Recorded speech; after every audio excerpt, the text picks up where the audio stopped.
People ignore you in a very specific way. They talk over you. They dismiss your point. They forget to reply. And every time you let it slide, you lose authority, quietly. It's not your personality. It's your sentences. When you speak, it sounds negotiable, so they treat you like an option. If this keeps happening, what do you think they've already decided about you? You're not angry at them.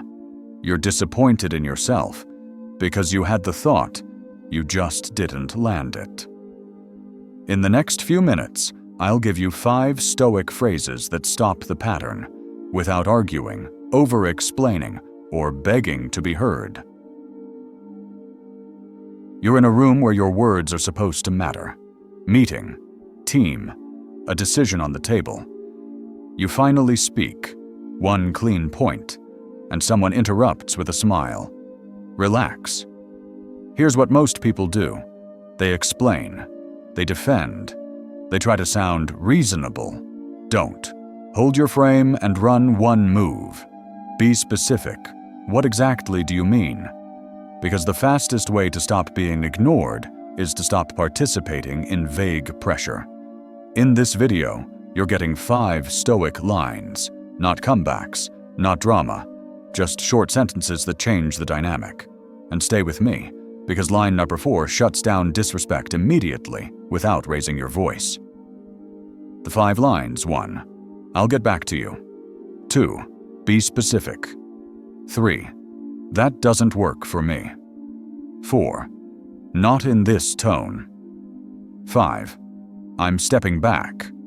5 lines, 5 real-life moments. 1 rule: say it once, then stop. A lot of people think respect comes from being easy to deal with, so they try to be pleasant. They soften everything. They add disclaimers. They over-clarify. They apologize before anyone even complains. But here's the trap. Extra words don't create respect. Extra words create negotiation. At work, it looks like this. You share an idea. Nobody challenges the idea. They challenge you. Why are you taking it so seriously? Don't be so intense. Let's not make this awkward. And suddenly the topic changes. Now you're proving you're not emotional, instead of naming the behavior that just happened. Then the same pattern shows up in texts. You send a normal message. They answer with 1 syllable. Okay. Okay. Fine. No argument. Just a tiny signal. You don't matter enough for full attention. So you compensate. You type more. You explain more. You try to earn a response with paragraphs. That's how authority disappears.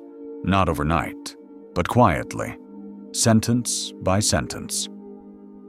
This doesn't happen because you're weak. It happens because you keep trading clarity for comfort. Every time tension makes you over-explain, you teach people. Pressure works on you. And once people learn, they can steer you with tone, sarcasm, urgency, silence. They stop listening to your words and start testing how much you'll tolerate. Respect doesn't vanish. It erodes. Small interruptions you ignore. Small jokes you swallow. Small boundaries you clarify instead of enforcing. That's the pattern. Stoicism isn't being cold. Stoicism is being clean. Calm doesn't mean passive. Calm means controlled. Here's the principle. Your sentence is the boundary. If your sentence sounds like an invitation, people will bargain with it. If your sentence sounds like a standard, people will adapt to it. So these 5 lines are access rules. No speeches, no explaining yourself, no jade. Justify, argue, defend, explain. Your mindset is simple. My sentence is the policy. Now, let's train the 5. Line 1. When people try to rush you, I'll get back to you. This is for urgency tactics. Someone leans in. Quick call. Need an answer right now. Just say yes, and we'll fix it later. That urgency isn't about speed. It's about control. Because if you answer instantly, you get trained like a button. Say, "I'll get back to you." Or even tighter, "I'll confirm by tomorrow." Then stop. No justification. No, "because I'm busy." No nervous smile. This line does one thing. It gives you your time back. And when you control time, you control the decision. People don't ignore the person who can delay a decision calmly. Line 2. When they speak in fog, be specific. This is for vague pressure. They say, "You know what you did." "People are talking." "I'm just disappointed." Notice what fog does. It forces you to search your memory like you're guilty, and guilt makes you explain. Don't. Say, "Be specific." "What exactly do you mean?" Then stop. Let silence sit, because silence is pressure, but the pressure should be on them to clarify, not on you to guess. If they clarify, great. Now you respond to facts. If they refuse to clarify, that's also a fact. Healthy people can handle details. Unhealthy dynamics avoid them. Fog can't survive specificity. Line 3. When the demand is unfair, that doesn't work for me. This is for guilt and team player tactics. They frame something unreasonable as normal. Just do it. Come anyway. It's not a big deal. And you feel the old reflex. If I say no, I'll be disliked.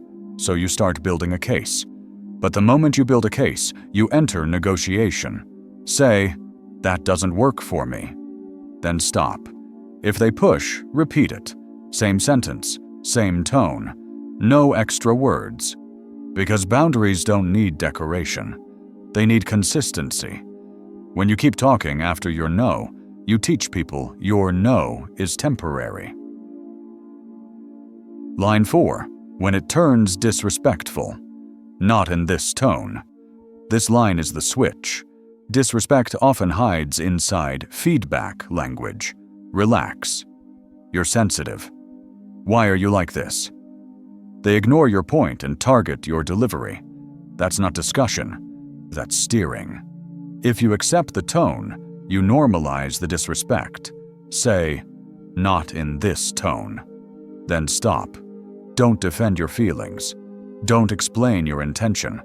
Don't lecture them on respect. You're not arguing content. You're setting a condition. Think of it like a door rule. The conversation continues only under respectful conditions. No debate, just a standard. This line feels uncomfortable because you were trained to keep access at all costs, to smooth things over, to prove you're reasonable. But authority doesn't negotiate entry. Authority sets terms. Pause. Let the silence do the heavy lifting. If they correct the tone, good. If they escalate, also good, because now you have clarity. Respectful tone is the entry fee. You're allowed to enforce the fee calmly. Line 5. When you need a consequence, I'm stepping back. This is for patterns that don't improve. You ask for clarity. They dodge. You set a boundary. They punish it. Silent treatment. Withdrawal. Passive pressure. And you feel the urge to fix it, to send one more message and restore peace. But if you return after punishment, you teach them that punishment works.